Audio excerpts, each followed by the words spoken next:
너희 중 장로들에게 권하노니 나는 함께 장로된 자요 그리스도의 고난의 증인이요 나타날 영광에 참여할 자니라. 너희 중에 있는 하나님의 양무리를 치되 억지로 하지 말고 하나님의 뜻을 따라 자언함으로 하며 더러운 이득을 위하여 하지 말고 기꺼이 하며 맡은 자들에게 주장하는 자세를 하지 말고 양무리의 본이더라. 그리하면 목자장이 나타나실 때에 시들지 아니하는 영광의 관을 얻으리라. 젊은 자들아, 이와 같이 장로들에게 순종하고 다 서로 겸손으로 허리를 동이라. 하나님은 교만한 자를 대적하시되 겸손한 자들에게는 은혜를 주시느니라. 그러므로 하나님의 능하신 손 아래에서 겸손하라. 때가 되면 너희를 높이시리라. 아멘. 앉아주시기 바랍니다. 기도하겠습니다. 하나님 아버지,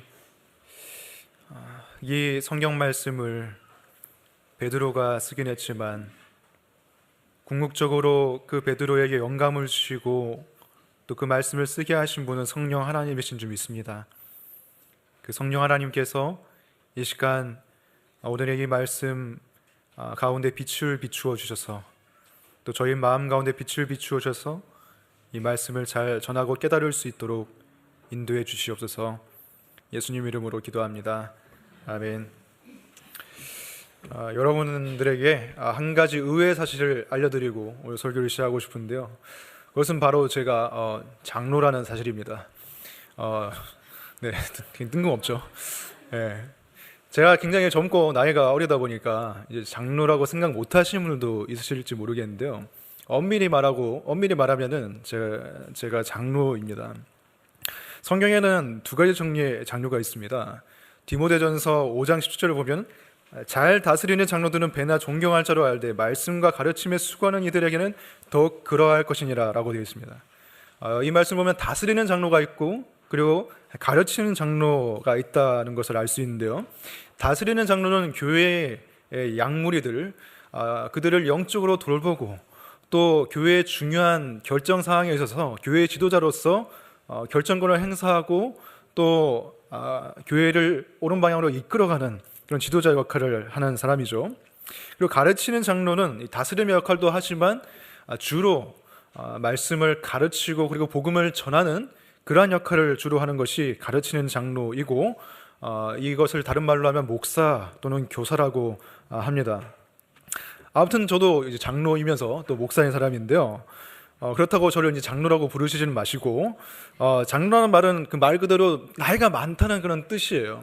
하지만 성경에 보면 디모데처럼 나이가 젊은 가르치는 장로도 있었다는 것을 알 수가 있죠. 제가 이런 얘기를 하는 이유는 오늘 본문 1절부터 4절까지의 말씀이 장로들에게 하는 말씀이기 때문이에요. 교회를 다스리고 성도들을 돌보는 장로들이 그 역할이 굉장히 중요하다는 것을 말하고 있고요. 특별히 이 베드로가 편지를 쓰고 있는 이 교회의 상황이 박해받고 있는 그 세상으로부터 적대시 받고 있는 상황이기 때문에 그 위기의 상황, 고난의 상황 가운데서는 리더십, 지도자 역할이 더 중요한 법이죠. 그리고 5절부터 6절까지는 상대적으로 나이가 적은 젊은 자들에게 권면하는 내용입니다. 그래서 오늘 이 본문을 함께 살펴보면서 세 가지 주제로 말씀을 전하겠습니다. 첫 번째는 동기를 점검하라. 두 번째는 섬기는 리더가 되라. 세 번째는 겸손한 마음을 가지라. 첫 번째는 동기를 점검하라는 것입니다. 1절 말씀을 보시면 너희 중 장로들에게 권하노니 나는 함께 장로된 자요 그리스도의 고난의 증인이요 나타날 영광에 참여할 자니라. 여러분, 베드로가 어떤 사람입니까? 베드로는 예수님의 최측근이었습니다. 예수님의 12제자 중에서도 이너서클, 그러니까 예수님의 수제자로 베드로, 야고보, 요한은 예수님이 어디를 가든지 항상 데리고 가셨던 그런 자들이죠. 어떻게 말하면 예수님과 가장 가까운 사이가 바로 베드로였다는 것을 우리가 알 수 있는데요. 그럼에도 불구하고 베드로는 오늘 말씀을 전하면서 장로들에게 내가 누군지 아냐? 나 예수님이랑 굉장히 가까운 사이였어. 난 사도였어. 이런 식으로 자랑하듯이 말하는 것이 아니라 함께 장로된 자라고, 자신이 당신들과 나는 함께 장로된 자들입니다 하고 자신을 낮추면서 겸손한 자세로 권면을 하고 있습니다. 그렇기 때문에 이 베드로의 말을 듣는 장로들도 성도들 앞에서 자신의 권위를 내세우지 않아야 한다는 것을 간접적으로 말하는 것이죠. 그리고 베드로는 자신이 그리스도의 고난의 증인이요 그리고 나타날 영광에 참여할 자라고 말하고 있습니다. 베드로는 예수님이 고난받으시고 그리고 십자가에 달려 돌아가시는 그 고난에 대한 증인이고, 그것을 말로만 전하는 것이 아니라 예수님의 십자가를 선포하면서 또 박해당하고 고난당하는 그 길을 직접 걸어갔던 사람이 바로 베드로이죠. 그리고 그것이 끝이 아니라 앞으로 다가올 영광에, 나타날 영광에 참여할 자라고 자신을 소개하고 있습니다. 그것은 장로들에게 당신들도 함께 장로된 자로서 지금은 이렇게 고난받고 핍박받지만 예수 그리스도의 고난을 잘 증거하면은 나타날 영광에 참여하게 될 것입니다 라고 베드로가 힘을 내라고 말하고 있는 것이죠. 2절 말씀을 보시면 너희 중에 있는 하나님의 양무리를 치되 억지로 하지 말고 하나님의 뜻을 따라 자원함으로 하며 더러운 이득을 위하여 하지 말고 기꺼이 하라고 말하고 있습니다. 장로는 무엇을 하는 사람인가? 이 말씀에 따르면 장로는 양무리를 치는 사람입니다. 목사라는 단어도 이제 원어상으로 보면은 목자로 번역되죠.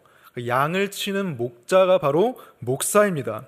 그래서 목회를 다른 말로 하면은 양을 기른다는 뜻으로 목양이라고 하죠. 목양 사역이라고 합니다.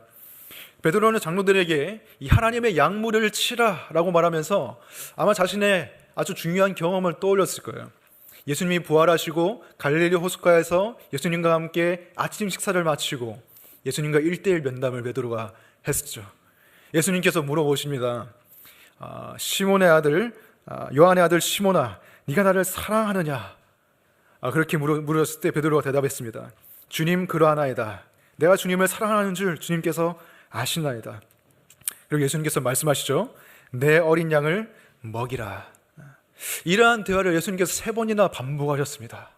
왜 3번 반복하셨을까요? 그것은 베드로가 3번이나 예수님을 부인했기 때문이에요.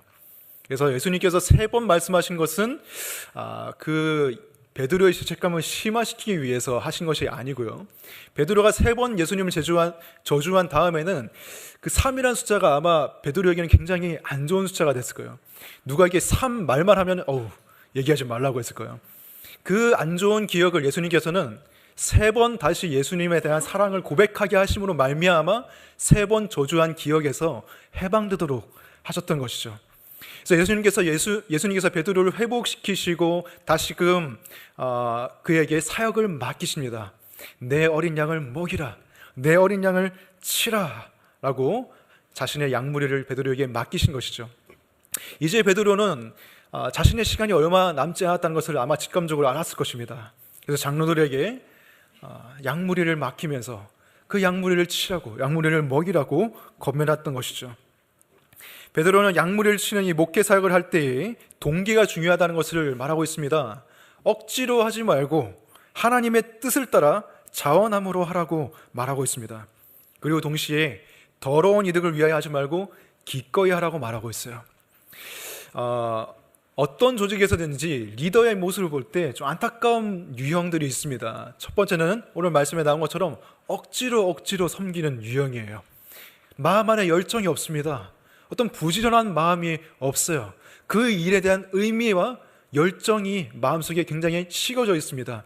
그래서 딱 봐도 저 사람은 저 일에서 의미를 못 찾는 것 같아 라는 것을 발견할 수가 있어요.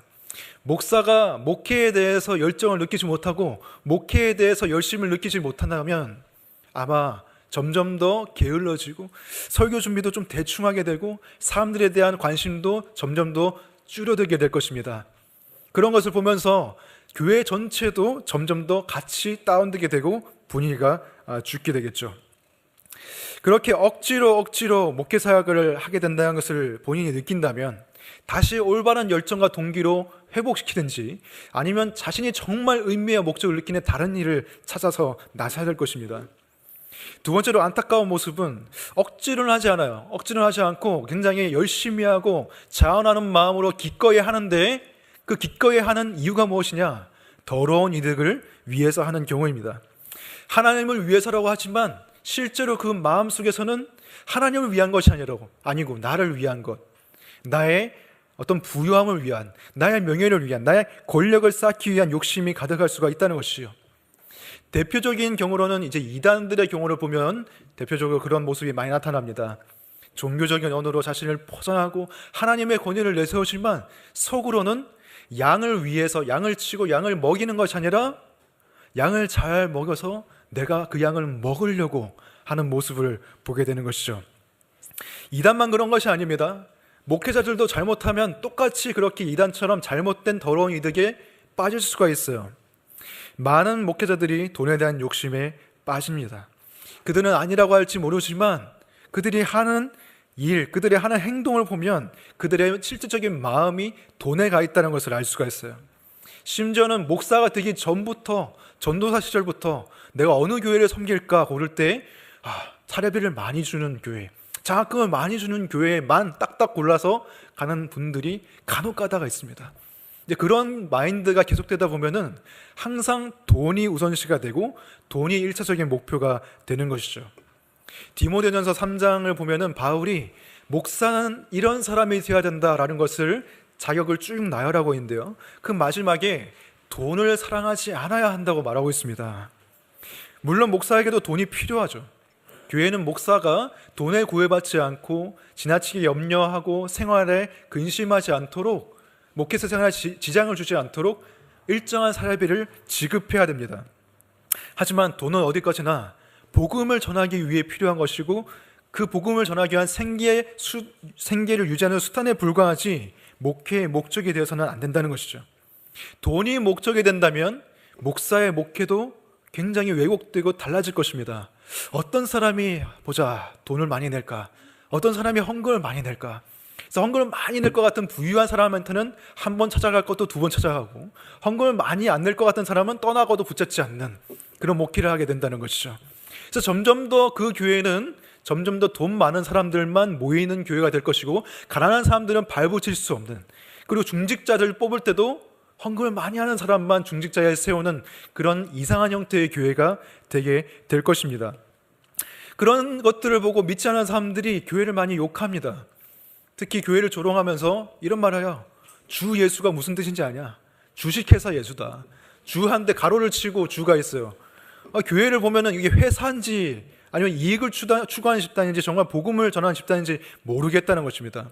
그래서 어떤 큰 교회 목사님들을 보면은 정말 주식회사의 큰 오너, CEO가 퇴직할 때 받는 그 정도의 퇴직금, 그 플러스 전별금까지 따로 챙기면서 받아가는 모습을 보면서 일반 노동자들이 받을 수 없는 그 돈을 보면서 굉장히 실망하게 되고 그 교회를 떠나게 된다는 것이죠. 만약에 제가 그런 목회자가 된다면 여러분들이 저한테 욕을 그냥 한 바가지 시원하게 해주시면 제가 정신 차리고 목회를 제대로 할 수 있을 것 같아요. 목회는 열정 없이 억지로 해서도 안 되지만 열정이 있다고 해서 그 열정이 더러운 이득에서 나오는 열정이 돼서도 안 되는 것입니다. 우리가 다시 베드로와 예수님께서 나누셨던 그 요한복음의 대화로 돌아가 봅시다. 요한복음 21장에서 예수님께서 베드로에게 내 양을 치라, 내 양을 먹이라고 말씀하실 때 베드로에게 먼저 물어본 것이 무엇이었습니까? 예수님께서 베드로한테 너 설교 잘하냐? 너 말 좀 잘해? 이렇게 말하지 않으셨어요. 너 학위가 몇 개가 있냐? 박사학위, 신학 석사학위 이런 거 있냐? 물어보지 않으셨어요. 그리고 너 좀 고쳐야 될 것 같다, 견적이 많이 나올 것 같다, 이렇게 말씀하지 않으셨어요. 제가 누군가가 저한테 그 영상을 보내준 게 있는데 그 영상을 보니까 전도사의 브이로그예요. 어느 교회 전도사의 브이로그인데 화장을 막 어떻게 하는지 막 보여주고 자신이 교회 가기 전에 어떻게 꾸미고 이런 걸 막 보여주더라고요. 근데 굉장히 잘생겼어요.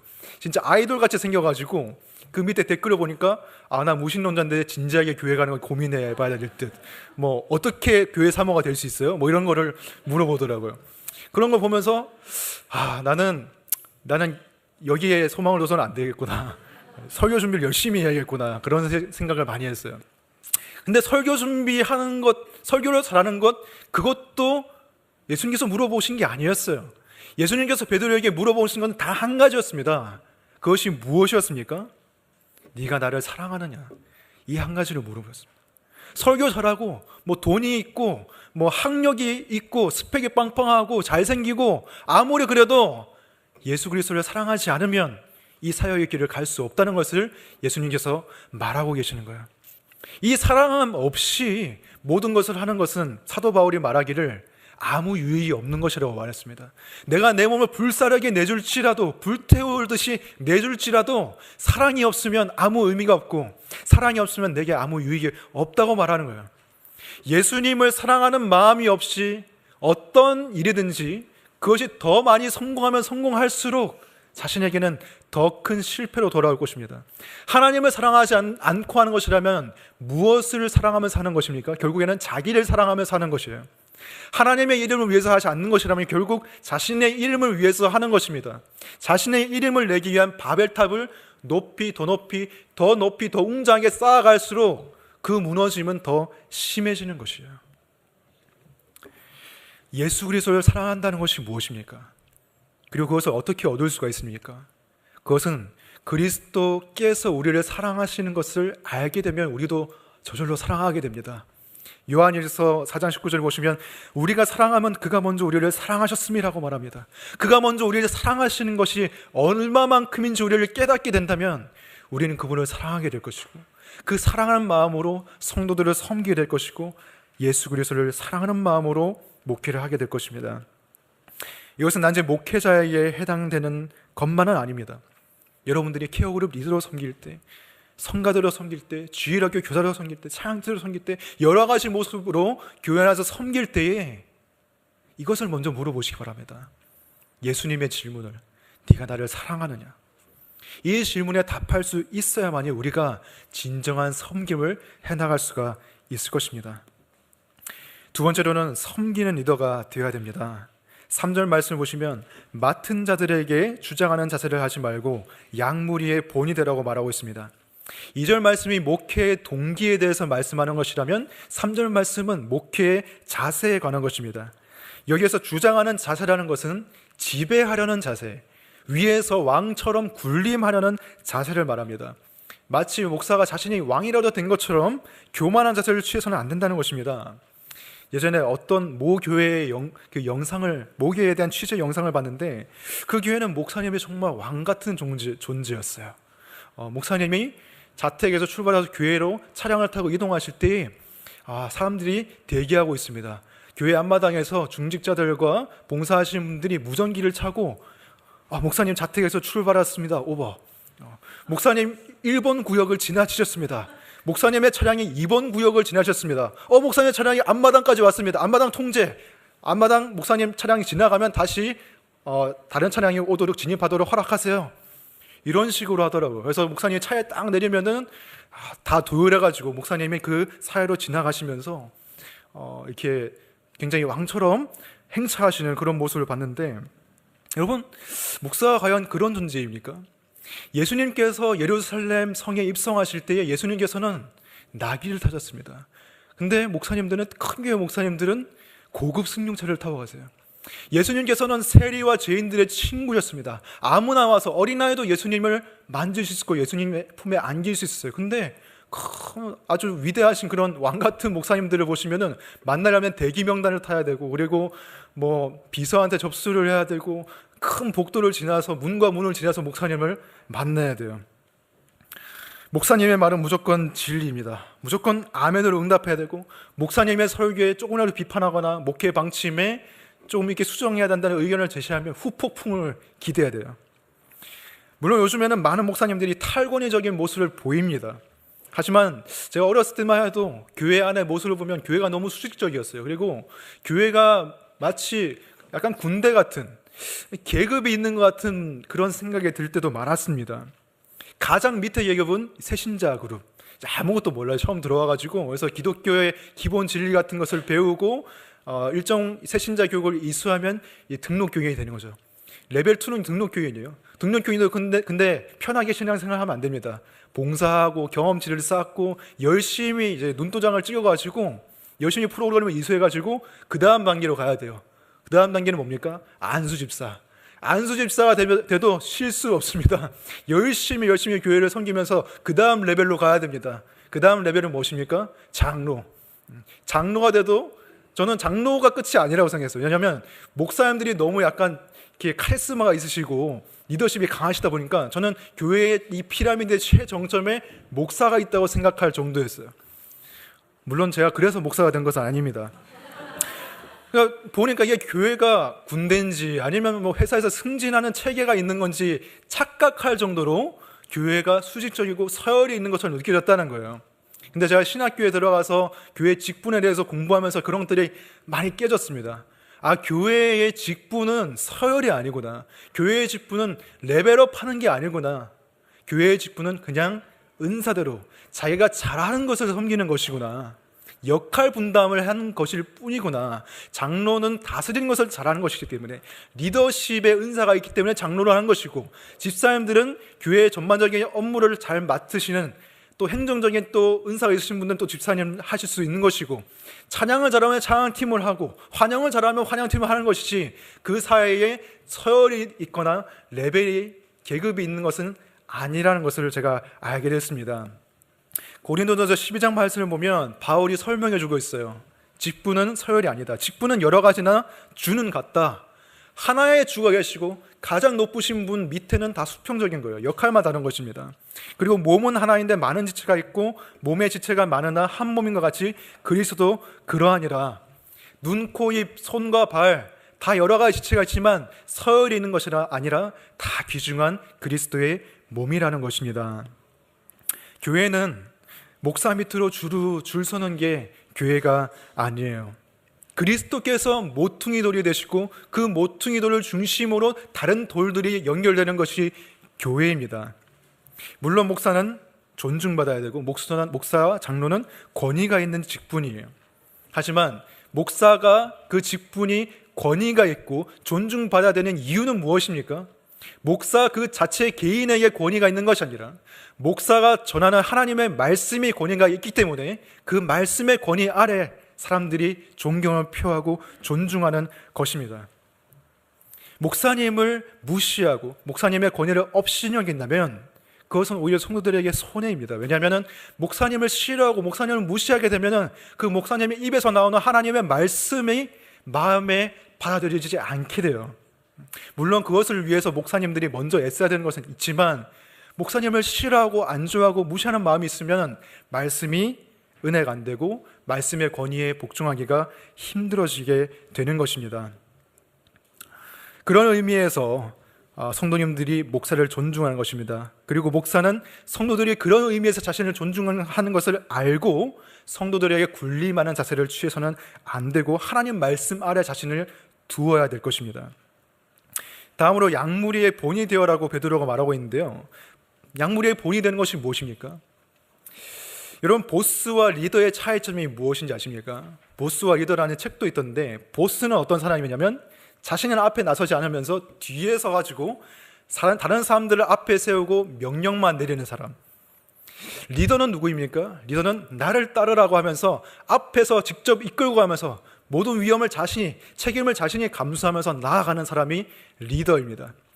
보스는 끊임없이 자신이 높은 자리에 있다는 것을 말함으로써 그들에게 상기시킵니다. 그렇게 따르기 때문에. 하지만 리더는 어떤 사람입니까? 말하지 않아도 그의 은은한 성품과 섬김을 통해서 사람들이 그를 존경하게 되고 따르게 되는 것이 리더입니다. 이런 의미에서 예수님은 참된 리더이셨죠. 다른 사람들을 앞에 보내서 너희들이 다 위험 감수하고 너희들이 책임져라고 한 것이 아니라 예수님이 몸소 고난의 길을 앞서 가셨고 예수님이 자신의 목숨을 내어주시면서까지 사람들을 구원의 길로 인도하신 분이 바로 예수님입니다.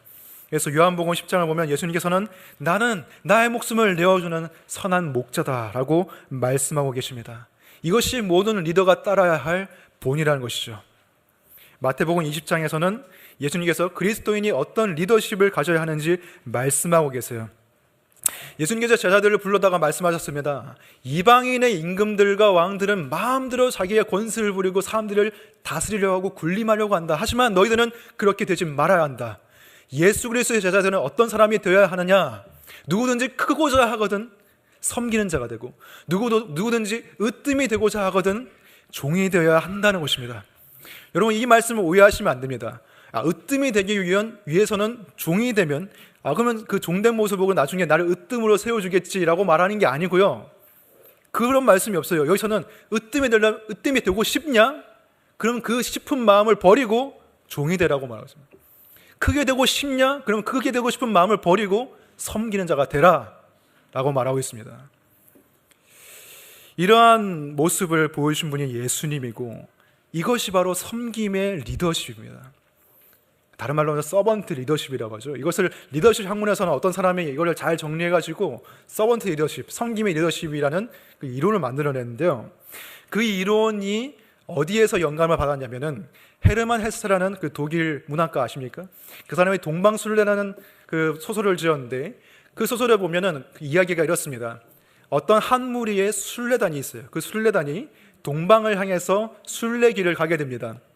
그 순례길이 굉장히 험하고 어려워서 종처럼 부르는 사람이 있었는데, 그 사람이 레오라는 사람이었어요. 그 레오라는 사람이 자신이 하인처럼 막 사람들이 지치면은 짐도 들어주고, 그리고 노래도 불러주고, 그 길을 잘 알아가지고 뭐든지 잘 알아서 가이드도 해주는 그런 역할을 했던 사람이에요. 근데 어느 날 그 사람이 갑자기 실종됐습니다. 어떤 사건으로 인하여서. 근데 그렇게 섬기고 희생하던 레오가 사라지니까 이 순례단이 당황하게 된 것입니다. 우리는 앞으로 어떻게 이 순례를 해나가야 될까? 우리를 섬기던 이 하인이 사라지고 나니까 우리가 어디로 가야 될지도 모르겠고, 우리가 힘을 더 낼 수도 없구나 해서 그 모임이 해산되게 됐어요. 그 이후에 그 순례단 중에 한 명이 그 레오라는 사람을 잊지 못해서 찾아가게 됩니다. 근데 찾아갔더니 알고 보니 그 레오가 그 순례단의 여행길을 후원했던 교단의 주교였어요. 가장 높은 사람이었습니다. 그 사람이 섬기는 자가 되어서 그 순례단 속에 있으면서 무슨 일 했는지 자신이 솔선수범하고 희생하고 했기 때문에 실질적으로는 그 사람이 다른 사람 봤을 때는 하인이었지만 그 사람이 없으면 일이 돌아가지 않는 리더였던 것입니다. 여러분은 보스로 살아가고 싶으십니까? 아니면 리더로 살아가고 싶으십니까? 여러분 자신을 위해서 사람들을 이끌어가고 있습니까? 아니면 사람들을 위해서 여러분들을 내어주고 있습니까? 말로만 명령을 내리는 자입니까? 아니면 앞장서서 책임을 지며 나를 따르라고 하는 사람입니까? 사실 목사야말로 보스의 자리가 되기 딱 쉬워요. 뒤에서 말만 하고 모든 것은 성도들이 하게 하는, 또는 목사는 또 하나님이 주신 권위가 있기 때문에 하나님의 이름을 등에 업고 보스의 행세를 하기가 딱 좋습니다. 그래서 뭐든지 어떤 권력이든지 견제가 필요하죠. 그래서 저희 장로교에서는 견제 시스템이 사실 다 있습니다. 어떤 사람들은 장로교가 굉장히 억압적이고 너무 수직적인 권위구조라고 비판하시는 분들도 있는데 그게 아니에요. 장로들이 또 목사님을 견제하고 권력이 잘 나누어지도록 한 것이 장로예요. 또 밖으로는 교회 상위기관인 노회가 있고 더 상위기관 총회가 있으면서 그런 견제를 받도록 해놓은 것이 장로교 시스템입니다.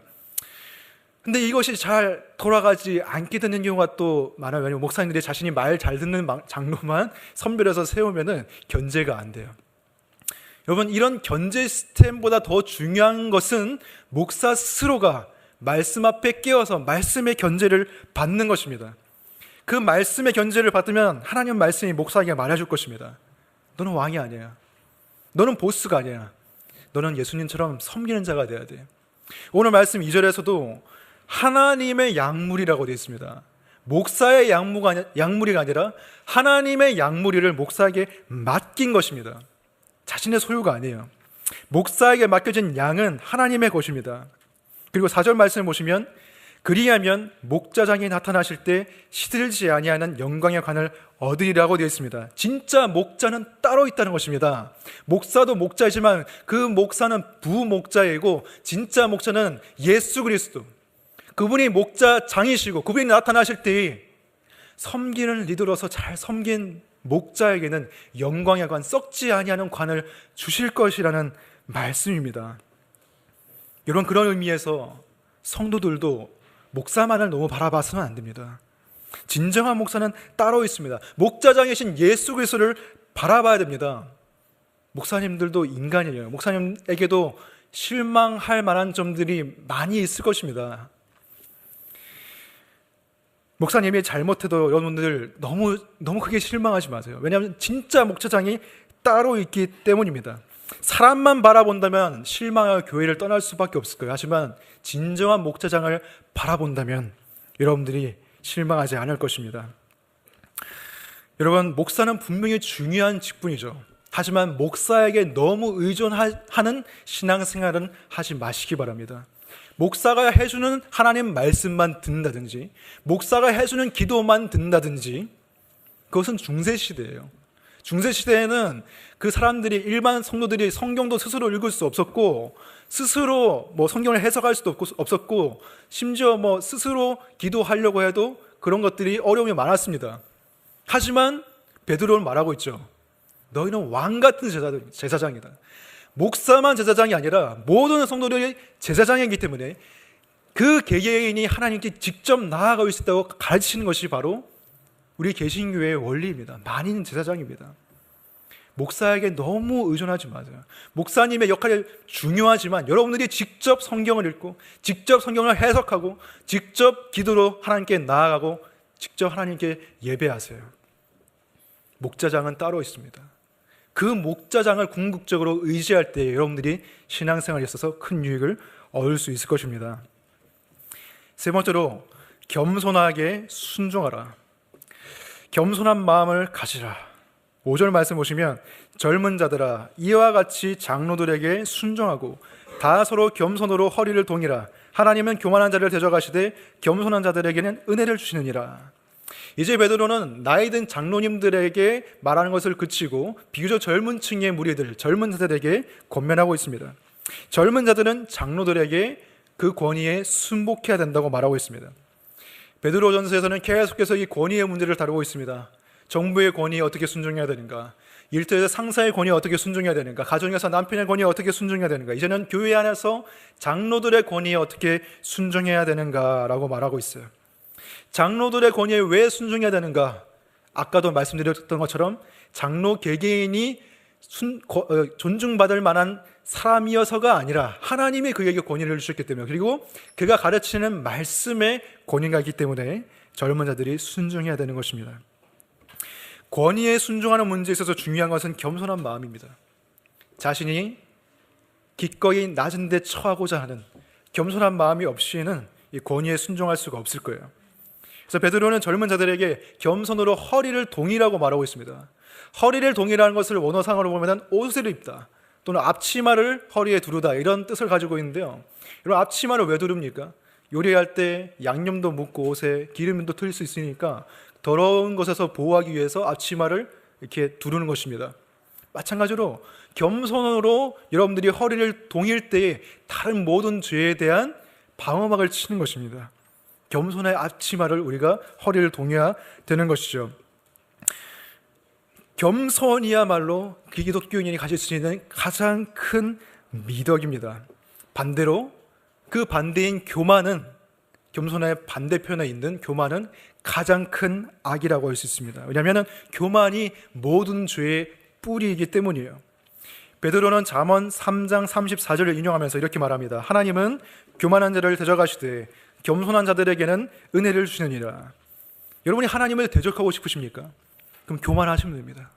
은혜를 받고 싶으십니까? 겸손하시면 됩니다. 교만이야말로 인류 역사상 가장 오래된 죄입니다. 가장 오래되었지만 시간이 지나도 약화되지 않고 점점 더 강화되고 심화되는 죄가 교만입니다. 천사를 하늘에서 쫓겨나게 한 죄가 교만입니다. 아담과 하와를 에덴 동산에서 쫓겨나게 한 죄가 바로 교만입니다. 그러므로 교만은 가장 최초의 죄이고, 교만은 가장 궁극적인 죄이고, 교만은 가장 큰 죄입니다. C.S. 루이스가 교만에 대해서 이렇게 설명하더라고요. 교만이 왜 큰 죄인가? 다른 죄들은 그 죄 짓는 사람들끼리 단합이 돼요. 술 취하고 방탕한 그 생활을 즐기는 사람들도 그 사이 안에서는 연합이 있고 사랑이 있습니다. 근데 교만한 사람들의 무리에 가보세요. 서로 싫어요. 서로 자신이 높아지려고 합니다. 그래서 교만이 제일 큰 죄예요.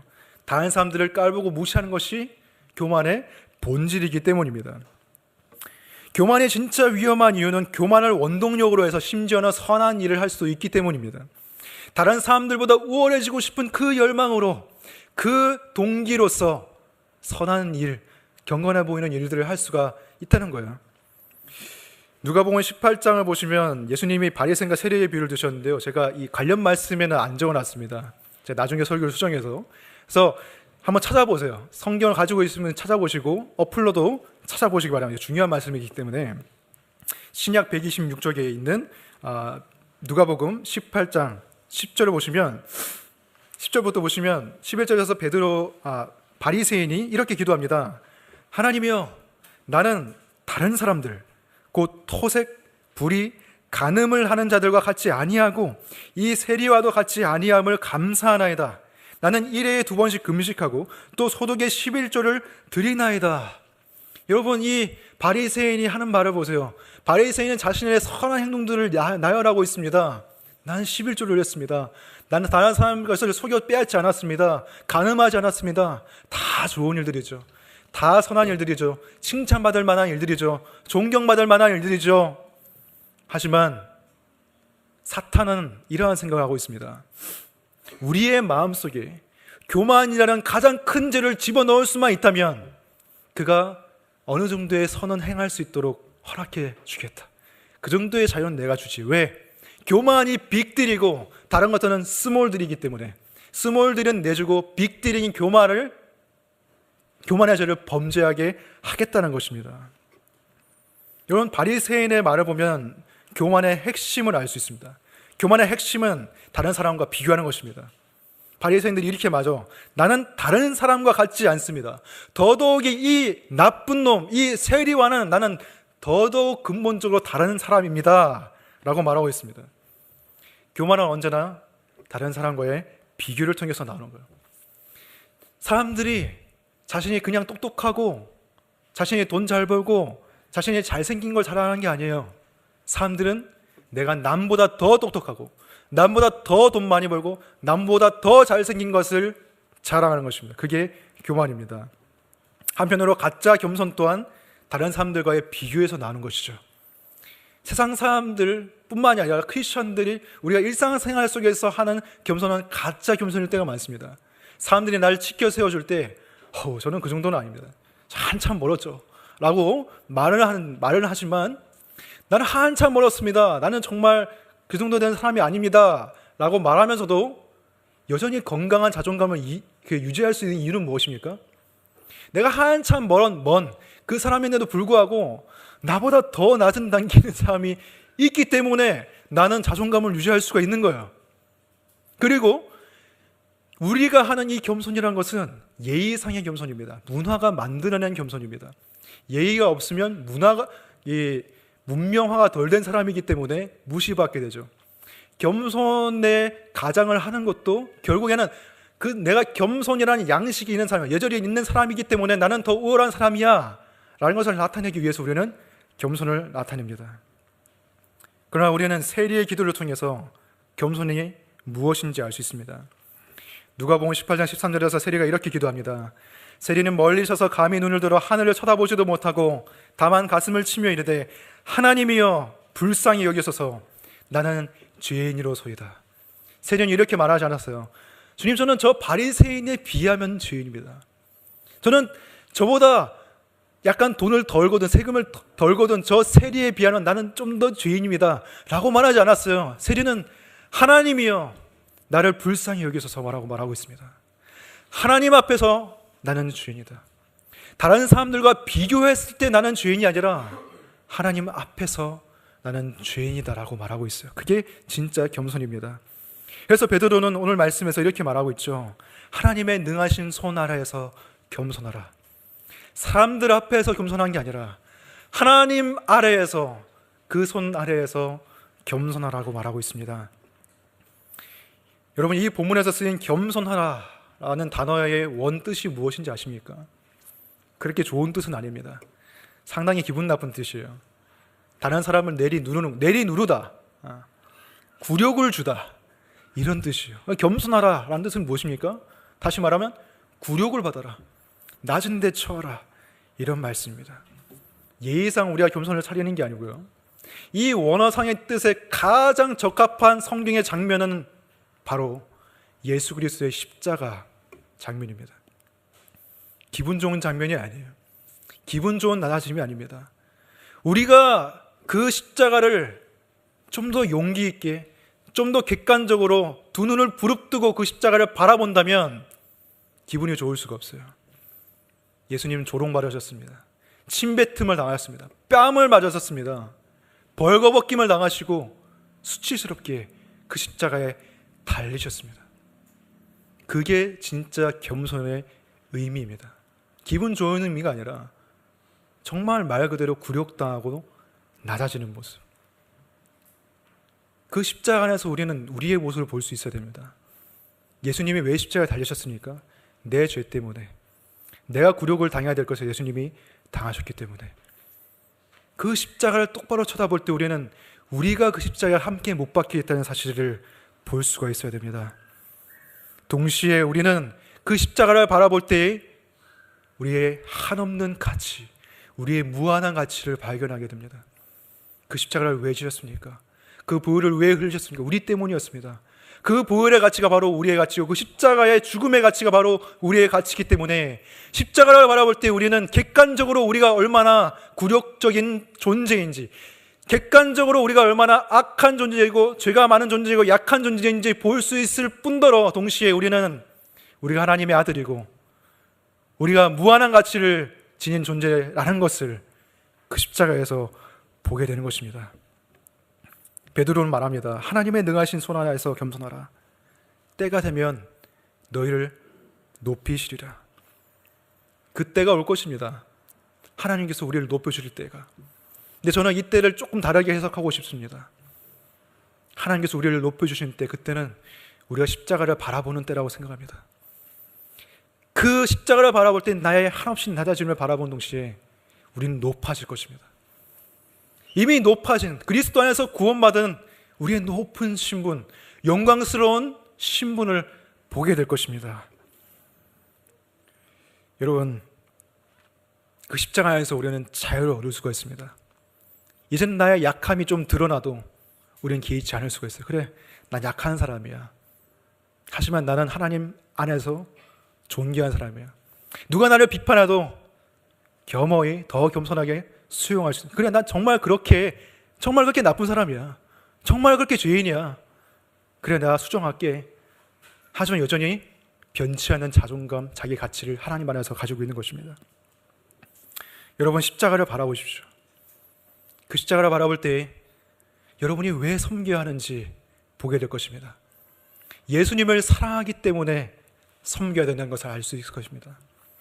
여러분, 십자가를 바라보십시오. 십자가를 바라볼 때 여러분이 어떤 리더가 되어야 되는지, 어떤 모습으로 섬겨야 되는지 알 수 있을 것입니다. 여러분, 십자가를 바라보십시오. 십자가를 바라보실 때 그 안에서 우리는 진정한 겸손과 무한한 영광과 가치를 발견할 수 있을 것입니다. 기도하겠습니다.